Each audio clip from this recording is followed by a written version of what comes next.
I had a habit of prowling about our garden every evening, gun in hand and standing guard against the crows. I had long cherished a hatred for those wary, rapacious, and crafty birds. On the day of which I have been speaking, I went into the garden as usual, and, after having fruitlessly made the round of all the alleys, the crows recognized me from afar, cawed spasmodically at a distance. I accidentally approached the low fence which separated our territory from the narrow strip of garden extending behind the right-hand wing and appertaining to it. I was walking along with drooping head. Suddenly, I heard voices. I glanced over the fence and was petrified. A strange spectacle presented itself to me. A few paces distant from me, on a grass plot between green raspberry bushes, stood a tall, graceful young girl in a striped pink frock and with a white kerchief on her head. Around her pressed four young men,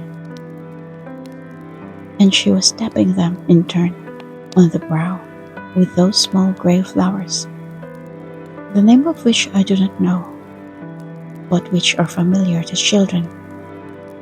These little flowers form tiny sacs and burst with a pop when they are struck against anything hard. The young men offered their foreheads to her so willingly, and in the girl's movements, I saw her form in profile. There was something so bewitching, caressing, mocking, and charming that I almost cried aloud in wonder and pleasure. And I believe I would have given everything in the world if those lovely fingers had only consented to tap me on the brow. My gun slid down on the grass. I forgot everything. I devoured with my eyes that slender waist and the neck and the beautiful arms and the slightly ruffled fair hair, the intelligent eyes and those lashes and the delicate cheek beneath them. "Young man, hither, young man," suddenly spoke up a voice near me. "Is it permissible to stare like that at strange young ladies?" I trembled all over. I was stupefied. Beside me, on the other side of the fence, stood a man with closely clipped black hair, gazing ironically at me. At that same moment, the young girl turned toward me.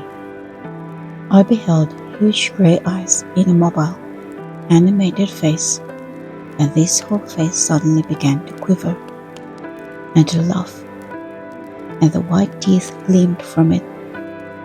The brows elevated themselves in an amusing way. I flushed, picked up my gun from the ground, and, pursued by ringing but not malicious laughter, I ran to my own room, flung myself on the bed, and covered my face with my hands. My heart was fairly leaping within me. I felt very much ashamed and very merry. I experienced an unprecedented emotion. After I had rested a while, I brushed my hair, made myself neat, and went downstairs to tea. The image of the young girl floated in front of me. My heart had ceased to leap, but ached in an agreeable sort of way. "What ails thee?" my father suddenly asked me. "Hast thou killed the crow?" I was on the point of telling him all, but refrained and only smiled to myself. As I was preparing for bed, I whirled round thrice on one foot. I know not why, who made it my hair, got into bed and slept all night like a dead man.